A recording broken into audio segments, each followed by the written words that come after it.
ஒரு காலத்தில் மேகங்களுக்கு மேலே வானவில் பிறக்கும் இடத்தில் ஆரோரா என்ற ஒரு யூனிகான் இருந்தது. மற்ற யூனிகான்களுக்கு கொம்புகள் வெள்ளையாக இருக்கும். ஆனால் ஆரோராவின் கொம்பு மட்டும் வானவில்லின் 7 நிறங்களிலும் மின்னிக்கொண்டே இருக்கும். அந்த உலகில் ஒரு விசித்திரமான விதி இருந்தது. வானவில் தோன்றும் போதெல்லாம் ஆரோரா அதன் மீது ஓடிச் சென்று பூமியில் உள்ள ஒரு ஏரியில் தனது கொம்பால் தொட வேண்டும். அப்படி தொட்டால்தான் உலகில் உள்ள வண்ணங்கள் எல்லாம் மங்காமல் பிரகாசமாக இருக்கும். ஒருமுறை பூமியில் ஒரு தீய மந்திரவாதி எல்லா வண்ணங்களையும் திருடி தன் பெட்டியில் அடைத்து வைத்தான். உலகம் கருப்பு வெள்ளையாக மாறியது. செடிகள் வாடின, பூக்கள் நிறமிழந்தன. ஆரோரா இதை கண்டு வருத்தப்பட்டது. அது மந்திரவாதியின் கோட்டைக்குச் சென்றது. மந்திரவாதி தனது மாயாஜாலத்தால் ஆரோராவை தடுக்க முயன்றான். ஆனால் ஆரோரா பயப்படவில்லை.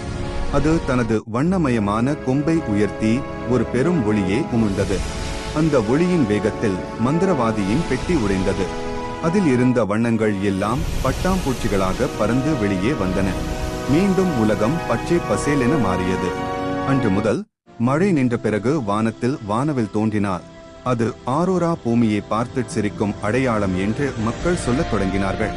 கதையின் நீதி: நமது திறமைகளை சுயநலமின்றி பிறருக்காக பயன்படுத்தும் போது இருண்ட உலகமும் வண்ணமயமாக மாறும்.